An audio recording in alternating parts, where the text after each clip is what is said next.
Hi friends, welcome to Saina's dream kitchen. ഇന്ന് variety ആയിട്ടുള്ള ഒരു റൈസിൻ്റെ റെസിപ്പിയുമായിട്ടാണ് വന്നിട്ടുള്ളത്. നമുക്ക് മക്കൾക്കൊക്കെ പെട്ടെന്ന് തന്നെ ലഞ്ച് ബോക്സ് റെസിപ്പി ആയിട്ടൊക്കെ ചെയ്ത് കൊടുക്കാൻ പറ്റുന്ന ഒരു റൈസിൻ്റെ റെസിപ്പിയാണിത്. അതുപോലെ തന്നെ നമുക്ക് മടിയുള്ള ദിവസങ്ങളിലും നമുക്കിത് പെട്ടെന്ന് തന്നെ റെഡിയാക്കി എടുത്ത് കഴിക്കാനായിട്ട് പറ്റുന്ന ഒരു റൈസിൻ്റെ റെസിപ്പിയാണ്. അപ്പോൾ ഇന്ന് നമ്മൾ റെഡിയാക്കി എടുത്തിട്ടുള്ള റൈസ് തന്തൂരി മന്തിയാണ് നമ്മളിന്ന് റെഡിയാക്കി എടുത്തിട്ടുള്ളത്.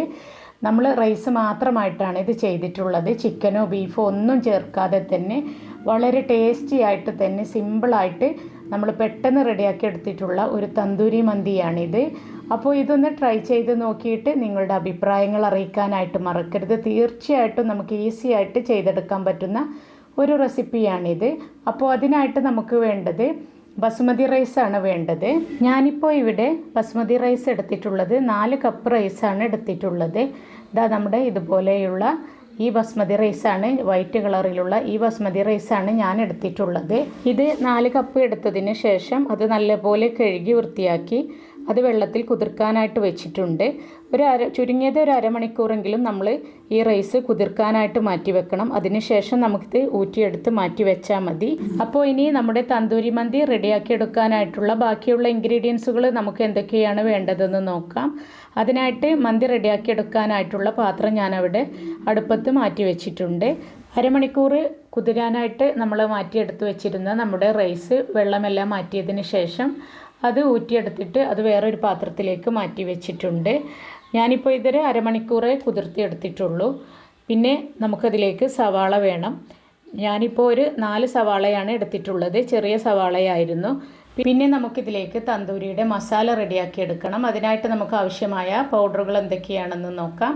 മല്ലിപ്പൊടി വേണം, മഞ്ഞൾപ്പൊടി വേണം, മുളക് പൊടി വേണം, അതുപോലെ തന്നെ ചെറിയ ജീരകത്തിൻ്റെ പൗഡർ കൂടി വേണം, പിന്നെ ഗരം മസാലയും വേണം. അപ്പോൾ അതൊന്ന് നമുക്ക് കലക്കിയെടുക്കാനായിട്ടുള്ള ആവശ്യത്തിനുള്ള വെള്ളവും കൂടെ വേണം. പിന്നെ ഞാനിതിലേക്ക് 4 മാഗി ക്യൂബാണ് ചേർത്ത് കൊടുക്കുന്നത്. അതുകൂടെ എടുത്തു വെച്ചിട്ടുണ്ട്. പിന്നെ നമുക്ക് സ്പൈസസ് ആണ് വേണ്ടത്. അതിനായിട്ട് ഏലക്കായ, പട്ട, ഗ്രാമ്പു, വഴനയില ഇതെല്ലാം വേണം. അപ്പോൾ ഇതൊക്കെ വെച്ചിട്ട് നമുക്ക് പെട്ടെന്ന് തന്നെ നമ്മുടെ തന്തൂരി മന്തി റെഡിയാക്കി എടുക്കുന്നത് എങ്ങനെയാണെന്ന് നോക്കാം. അതിനായിട്ട് ആദ്യം തന്നെ നമുക്ക് തന്തൂരി മസാല റെഡിയാക്കി എടുക്കാം. നമ്മൾ എടുത്തു വെച്ചിട്ടുള്ള ഈ പൗഡറിലേക്ക് ആവശ്യത്തിന് വെള്ളം ചേർത്തിട്ട് നല്ല പോലെ ഇതൊന്ന് മിക്സാക്കി കൊടുക്കാം. കട്ടയൊന്നും ഇല്ലാതെ തന്നെ ഒരു തിക്ക് പരുവത്തിൽ നമുക്കിതൊന്ന് മിക്സാക്കി കൊടുക്കാം. അത് റെഡിയാക്കി എടുത്തതിന് ശേഷമാണ് നമ്മൾ ബാക്കി ചേരുവകളെല്ലാം ചേർത്തിട്ട് നമ്മുടെ തന്തൂരി മന്തി റെഡിയാക്കി എടുക്കുന്നത്. അപ്പോൾ നമ്മുടെ തന്തൂരി മസാല ഈ ഒരു പരുവത്തിലാണ് കലക്കി എടുത്ത് വെച്ചിട്ടുള്ളത്. ഇതിൽ നിന്നൊരു 1/4 ഗ്ലാസ് വെള്ളമാണ് ഞാനിപ്പോൾ അത് കലക്കിയെടുക്കാനായിട്ട് എടുത്തിട്ടുള്ളത്. ഇനി നമുക്ക് നമ്മുടെ തന്തൂരി മന്തി റെഡിയാക്കി എടുക്കാം. അതിനായിട്ട് ചട്ടി ചൂടായി വരുന്ന സമയത്ത് അതിലേക്ക് നമുക്ക് ഓയിൽ ഒഴിച്ചു കൊടുക്കാം. പിന്നെ നമ്മൾ എടുത്തു വെച്ചിട്ടുള്ള സ്പൈസസ് എല്ലാം അതിലേക്ക് ചേർത്ത് കൊടുക്കാം.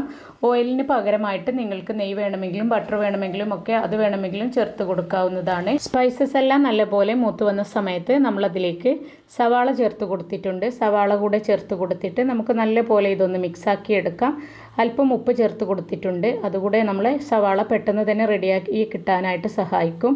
അപ്പോൾ ഇനി ഇതിലേക്ക് നമ്മുടെ മസാലയാണ് ചേർത്ത് കൊടുക്കേണ്ടത്. നമ്മൾ കലക്കിയെടുത്ത് വെച്ചിട്ടുള്ള നമ്മുടെ തന്തൂരി മസാല കൂടെ ഇതിലേക്ക് ചേർത്ത് കൊടുത്തിട്ട് നല്ലപോലെ മിക്സാക്കി എടുത്തിട്ടുണ്ട്. അതിനുശേഷം നമ്മുടെ മാഗി ക്യൂബ് ചേർത്ത് കൊടുക്കാം. മാഗി ക്യൂബ് കൂടെ ചേർത്ത് കൊടുത്തിട്ട് അതൊന്ന് പ്രസ് ചെയ്ത് കൊടുത്താൽ മതി. അപ്പോൾ അതിൽ മെൽറ്റായി പോയിക്കോളും. തന്തൂരി മസാല ചേർത്തതിന് ശേഷം നല്ലപോലെ നമ്മുടെ പൊടിയൊക്കെ മൂപ്പായി വന്നതിന് ശേഷമാണ് മാഗി ക്യൂബ് ചേർത്ത് കൊടുത്തിട്ടുള്ളത്.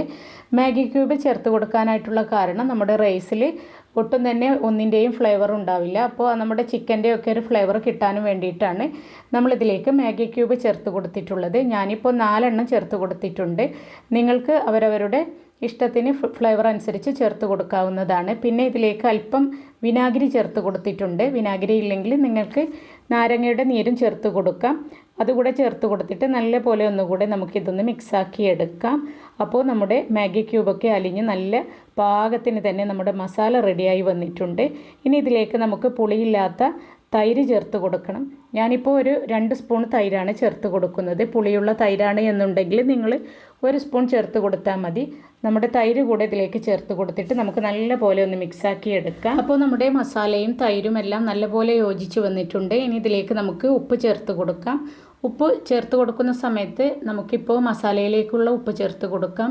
നമ്മൾ മാഗി ക്യൂബ് കൂടെ ഇട്ട് കൊടുത്തത് കാരണം കൊണ്ട് തന്നെ കുറച്ചൊക്കെ ഉപ്പ് ആ മസാലയിലുണ്ടാവും. അപ്പോൾ അതൊക്കെ നോക്കിയതിന് ശേഷം നിങ്ങൾ ഉപ്പ് ചേർത്ത് കൊടുക്കാം. നമ്മൾ ഉപ്പ് കൂടെ ചേർത്തിട്ട് നല്ലപോലെ നമുക്കിതൊന്ന് മിക്സാക്കി എടുക്കാം. അതിനുശേഷം നമ്മളിനി ഇതിലേക്ക് റൈസ് വേവാൻ ആവശ്യമായിട്ടുള്ള വെള്ളമാണ് ചേർത്ത് കൊടുക്കുന്നത്. വെള്ളം ഞാനിപ്പോൾ ഒന്ന് ചൂടാക്കിയതിന് ശേഷമാണ് ചേർത്ത് കൊടുക്കുന്നത്. പെട്ടെന്ന് തന്നെ റെഡിയായി കിട്ടാനും വേണ്ടിയിട്ടാണ് അങ്ങനെ ചെയ്തിട്ടുള്ളത്. അല്ല എന്നുണ്ടെങ്കിൽ നമുക്ക് പച്ചവെള്ളം വേണമെങ്കിൽ അങ്ങനെയും ചേർത്ത് കൊടുക്കാം. ഞാനിപ്പോൾ ഇത് നല്ല വെട്ടിത്തിളച്ച വെള്ളമല്ല, ജസ്റ്റ് ഒന്ന് ചൂടായിട്ടുള്ള വെള്ളമാണ് ചേർത്ത് കൊടുത്തിട്ടുള്ളത്. ഞാനിപ്പോൾ 4 ഗ്ലാസ് അരിക്ക് 8 ഗ്ലാസ് വെള്ളമാണ് ഇതിലേക്ക് ചേർത്ത് കൊടുത്തിട്ടുള്ളത്. എന്നിട്ട് അതൊന്ന് അടച്ചു വെച്ചു. അരിയിലേക്ക് വേണ്ട ഉപ്പ് കൂടെ നിങ്ങൾ ചേർത്ത് കൊടുക്കാനായിട്ട് മറക്കരുത് ഈ സമയത്ത്. ഇനി വെള്ളം തിളച്ച് വരുന്ന സമയത്ത് നമ്മൾ കഴുകി മാറ്റി വെച്ചിട്ടുള്ള നമ്മുടെ റൈസ് എടുത്തിട്ട് നമുക്കിതിലേക്ക് ചേർത്ത് കൊടുക്കാം. അതെല്ലാം ഇതിലേക്ക് ചേർത്ത് കൊടുത്തിട്ട് നല്ലപോലെ ഇതൊന്ന് മിക്സാക്കി കൊടുക്കാം. അതിനുശേഷം നമുക്കിതൊന്ന് അടച്ചു വെക്കാം. എന്നിട്ട് നമ്മുടെ റൈസ് നല്ലപോലെ തിളച്ച് വരുന്ന സമയത്ത് നമുക്ക് തീ ചെറുതായിട്ട് വെച്ച് കൊടുത്തിട്ട് നമുക്ക് വേവിച്ചെടുക്കാം. ഞാനിപ്പോൾ റൈസെല്ലാം ഇതിലേക്ക് ഇട്ട് കൊടുത്തതിന് ശേഷം നല്ലപോലെ മിക്സാക്കി കൊടുത്തിട്ടുണ്ട്. ഈ സമയത്തും ഉപ്പൊന്ന് നോക്കാനായിട്ട് മറക്കരുത്. അപ്പോൾ ഇനി ഇതൊന്ന് അടച്ചു വെക്കട്ടെ. അടച്ചു വെച്ചിട്ട് ഇത് നല്ലപോലെ ഒന്ന് തിളച്ച് വരട്ടെ. ഇടയ്ക്ക് നമ്മളിതൊന്ന് നോക്കിയതിന് ശേഷം ഇതൊന്ന് മിക്സാക്കി കൊടുക്കണം. ഞാനിപ്പോൾ ഇതിൻ്റെക്ക് ഒന്ന് തുറന്ന് നോക്കിയതായിരുന്നു. അപ്പോൾ ഈ പരുവത്തിലായിട്ടുണ്ട്. വെള്ളം പറ്റ വറ്റിയിട്ടുമില്ല എന്ന ഈ ഒരു രീതിയിലാണ് നിൽക്കുന്നത്. നല്ലപോലെ ഒന്നുകൂടെ മിക്സാക്കി കൊടുത്തിട്ടുണ്ട്. അതിനുശേഷം അതൊന്ന് ലെവലാക്കിയതിന് ശേഷം വീണ്ടും ഇതൊന്ന് അടച്ചു കൊടുത്തിട്ട് വേവിച്ചെടുക്കാം. ഇനി നമ്മൾ അടച്ചു കൊടുത്ത് വേവിച്ചെടുക്കുന്ന സമയത്ത് തീ ലോ ഫ്ലെയിമിലാക്കിയിട്ട് വേണം നമ്മളത് വേവിച്ചെടുക്കാനായിട്ട്. ആ സമയത്ത് നല്ല പെർഫെക്റ്റ് ആയിട്ട് തന്നെ നമ്മുടെ തന്തൂരി മന്തി നമുക്ക് റെഡിയായി കിട്ടും. ഞാനിപ്പോൾ അതൊക്കെ വേവിച്ചെടുത്തിട്ടുണ്ട്. അതിനുശേഷം കുറച്ച് കഴിഞ്ഞതിന് ശേഷമാണ് ഞാനിപ്പോൾ ഇത് തുറന്ന് നോക്കുന്നത്. തീയൊക്കെ ഓഫ് ചെയ്ത് കൊടുത്തിട്ടുണ്ട്. ഇപ്പോൾ നമ്മുടെ മന്തി നല്ല പെർഫെക്റ്റ് ആയിട്ട് തന്നെ കിട്ടിയിട്ടുണ്ട്. വെള്ളമൊക്കെ പാകത്തിന് തന്നെ ആയിട്ടുണ്ട്. ഇനിയാണ് ഇതിൻ്റെ ടേസ്റ്റ് കിടക്കുന്നത്. നമുക്കിതിലേക്ക് ചാർക്കോൾ ഒന്ന് കത്തിച്ചിടണം. അതിനായിട്ട് ഞാൻ ചാർക്കോൾ ആദ്യം തന്നെ കത്തിക്കാനായിട്ട് ഇതിലേക്ക് വെച്ചിരുന്നു. അതിനുശേഷം അതെടുത്തിട്ട് ഒരു സ്റ്റീൽ പാത്രത്തിലാക്കിയതിന് ശേഷം നമ്മുടെ ചോറിൻ്റെ മുകളിലേക്കായിട്ട് വെച്ച് കൊടുക്കാം. ഇനി അതിൻ്റെ മുകളിലേക്കായിട്ട് നമുക്ക് ഓയിൽ ഒഴിച്ച് കൊടുക്കാം. അപ്പോൾ നല്ല പുകഞ്ഞ് വരും. ആ സമയത്ത് തന്നെ നമ്മൾ നമ്മുടെ പാത്രത്തിൻ്റെ അടപ്പ് അടച്ചിടണം. അപ്പോൾ നമ്മുടെ തന്തൂരി മന്തിയിൽ ഈ സ്മോക്കി ഫ്ലേവറൊക്കെ നല്ലപോലെ പിടിച്ചിട്ടുണ്ടാവും. അപ്പോൾ ഞാനിത് ഉടനെ തന്നെ അടച്ചു കൊടുത്തിട്ടുണ്ട്. ഇനി നമ്മൾ എപ്പോഴാണോ ഇത് വിളമ്പുന്നത് ആ സമയത്ത് നമ്മളിത് ഓപ്പൺ ചെയ്ത് നോക്കിയാൽ മതി. അപ്പോഴേക്കും നമ്മുടെ തന്തൂരി മന്തിയിലൊക്കെ ഇതിൻ്റെ സ്മോക്കൊക്കെ ഇറങ്ങിയിട്ട് നല്ല ഒരു ഫ്ലേവർ തന്നെയായിരിക്കും. അപ്പോൾ ഇതിനിടയ്ക്ക് ഞാനിതൊന്ന് തുറന്നതിന് ശേഷം അതിൽ കുറച്ച് പച്ചമുളക് കുത്തി വെച്ച് കൊടുത്തിട്ടുണ്ടായിരുന്നു. അപ്പോൾ ഞാനിപ്പോൾ എൻ്റെ അടുത്തുള്ള വെള്ള കാന്താരി മുളകാണ് അതിൽ കുത്തി വെച്ച് കൊടുത്തിട്ടുള്ളത്. അതൊക്കെ നമുക്ക് നമ്മുടെ ഇഷ്ടത്തിനനുസരിച്ച് ചെയ്ത് കൊടുക്കാം. ഇപ്പോൾ ഇത് ഞാൻ വിളമ്പാൻ നേരം ഇത് തുറന്ന് നോക്കിയിട്ടുണ്ട്. അപ്പോൾ നമ്മൾ ചാർക്കോളൊക്കെ എടുത്ത് മാറ്റിയതിന് ശേഷം നമുക്കിനി ഇത് നല്ലപോലെ ഒന്ന് അങ്ങ് മിക്സാക്കി എടുക്കാം. അപ്പോൾ നമ്മുടെ ഈസി ആയിട്ട് റെഡിയാക്കി എടുക്കാൻ പറ്റുന്ന തന്തൂരി മന്തിയുടെ റൈസ് റെഡി ആയിട്ടുണ്ട്. ചിക്കനോ ബീഫോ മട്ടനോ ഒന്നും ചേർക്കാതെ തന്നെ നല്ല ഈസി ആയിട്ട് നല്ല ഫ്ലേവറോട് കൂടി തന്നെ നമുക്ക് നമ്മുടെ തന്തൂരി മന്തി റെഡിയാക്കി എടുക്കാനായിട്ട് പറ്റും. നമ്മുടെ മക്കൾക്കൊക്കെ രാവിലെയൊക്കെ ഇത് പെട്ടെന്ന് റെഡിയാക്കി എടുത്താൽ അവർക്ക് ലഞ്ച് ബോക്സിലും കൊടുത്തു വിടാനായിട്ട് പറ്റും. ഇതിലേക്ക് സൈഡായിട്ട് നമുക്ക് അച്ചാറോ അല്ലെങ്കിൽ തൈരോ ഒക്കെ ചേർത്ത് കൊടുത്തു വിട്ടാൽ മതി. അപ്പോൾ ഇതുപോലെ ട്രൈ ചെയ്ത് നോക്കാത്തവരുണ്ടെങ്കിൽ ട്രൈ ചെയ്ത് നോക്കിയിട്ട് അഭിപ്രായങ്ങൾ അറിയിക്കാനായിട്ട് മറക്കരുത്. അതുപോലെ തന്നെ ഞങ്ങളുടെ ചാനൽ നിങ്ങൾ ആദ്യമായിട്ട് കാണുന്ന കൂട്ടുകാരാണ് എന്നുണ്ടെങ്കിൽ സബ്സ്ക്രൈബ് ചെയ്തിട്ട് കാണണേ. തൊട്ടടുത്ത ബെല്ലൈക്കൺ കൂടെ ഒന്ന് ക്ലിക്ക് ചെയ്ത് കൊടുത്താൽ ഞാനിടുന്ന പുതിയ വീഡിയോസുകളെല്ലാം നിങ്ങൾക്ക് നോട്ടിഫിക്കേഷൻ വരുന്നതാണ്.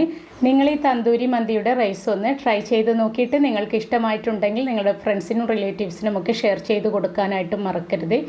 ഈസി ആയിട്ടുള്ള റെസിപ്പിയാണ്. ചിക്കനോ മട്ടനോ ബീഫോ ഒന്നും ചേർത്തില്ലെങ്കിലും രുചിയുടെ കാര്യത്തിൽ യാതൊരു കോംപ്രമൈസും ഇല്ല. തീർച്ചയായിട്ടും ട്രൈ ചെയ്ത് നോക്കിയിട്ട് നിങ്ങളുടെ വിലയേറിയ അഭിപ്രായങ്ങൾ കമൻറ്റിലൂടെ അറിയിക്കാനായിട്ട് മറക്കരുത്. അപ്പോൾ നമ്മുടെ ഈസി ആയിട്ടുള്ള തന്തൂരി മന്തി റൈസ് റെഡി ആയിട്ടുണ്ട്. പുതുമയുള്ള പുതിയ രുചികളുമായി വീണ്ടും വരാം ഇൻഷാ അല്ലാഹ്. Thank you.